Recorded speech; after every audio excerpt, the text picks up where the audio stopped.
नमस्कार। इस्राएल उपरे हामसा आक्रमण पर पालेस्टाइन एवं इस्राएल मध्य युद्ध आरंभ होइछि। उभय पार्श्वर रॉकेट फिंगी दिया जाउछि। गत किछि दिन हेब इस्राएल लगातार गाजा उपरे आक्रमण करिछि, किंतु 8 अक्टोबर रविवार दिन उभय अस्त्र विरति पई राजी होइथिले। एहा पूर्वरु इस्राएल सेना कहिथिला जे गाजा ऑपरेशन पई सप्ताह पर्यंत प्रस्तुति चलिबो। अन्यपटे अनेक देश मध्य खोलाखोली भाबरे हामसा आक्रमण को समर्थन करथिले। इस्राएल एवं पालेस्टाइन विवाद इतिहास बहुत पुराना। प्रथम विश्वयुद्ध रे अस्मानी साम्राज्यर पराजय पर ब्रिटेन पालेस्टाइन शासन एवं नियंत्रित हासिल कला, ଯେଉଁଠାରେ ଏକ ଜିହୁଦୀ जनसंख्या बहुत कम एवं आरब जनसंख्या बहुत बेसी रही। सब देश एवं अंतर्जातीय संप्रदाय ब्रिटेन को पालेस्टाइन एक इहुदी मातृभूमि सृष्टि करने को दायित्व देइथिला, जहाद्वारा दुई गोष्ठी मध्य तिक्तता वृद्धि पाइला। 1920 एवं 1940 दशक पालेस्टाइन को जिहुदी प्रवासी यथेष्ट संख्या वृद्धि पाइला, कारण अनेक जिहुदी यूरोप रे निर्यातनारू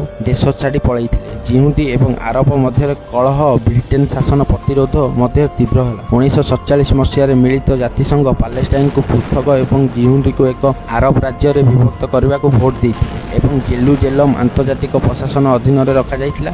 जिहुदी नेतृत्व में यह योजना ग्रहण करथिले, किंतु आरब पक्ष यह प्रत्याख्यान करथिले। यह केबे हेले कार्यकारी होई नथिला। विगत किछि वर्ष मध्य इस्राएल एवं पालेस्टाइन अनेक संघर्ष रे जड़ित होइथिले। किछि नाबालक किछि भयंकर हजार हजार लोकों को मृत्यु घटिथिला। हामसा अस्त्रशस्त्र न पाइबा पई इस्राएल एवं इजिप्ट गाजार सीमा उपरे कड़ा नियंत्रित रखिछन्ति। यह गाजा एक मानसिक संकट सृष्टि करछि, जेउथिरे अनेक लोक खाद्य जल मौलिक आवश्यकता पाइबा संघर्ष करुछन्ति। गाजा एवं पश्चिम बंगर पालेस्टाइनवासी दाबी करछन्ति जे गाजा अवरोध पश्चिम बंगर प्रतिबंधक निर्माण एवं पालेस्टाइन घर द्वय समेत इस्राएल कार्यकलाप जो सेमाने जंत्रणा भोगुछन्ति। मे 2021 रे इस्राएल पुलिस जेरूसालम अल अक्सा मस्जिद पर आक्रमण कर इस्लाम तृतीय पवित्र स्थान इस्राएल एवं हामसा मध्य 11 दिनिया युद्ध आरंभ कर 200 रु अधिक पालेस्टाइन एवं 10 जन इस्राएल को हत्या करथिला। 2022 मसीह इस्राएल शहर में अनेक आतंकवादी आक्रमण पर इस्राएल अधिकृत पश्चिम बंग में इस्राएल बाहिनी अति कम 166 पालेस्टाइन को हत्या करथिले। वर्तमान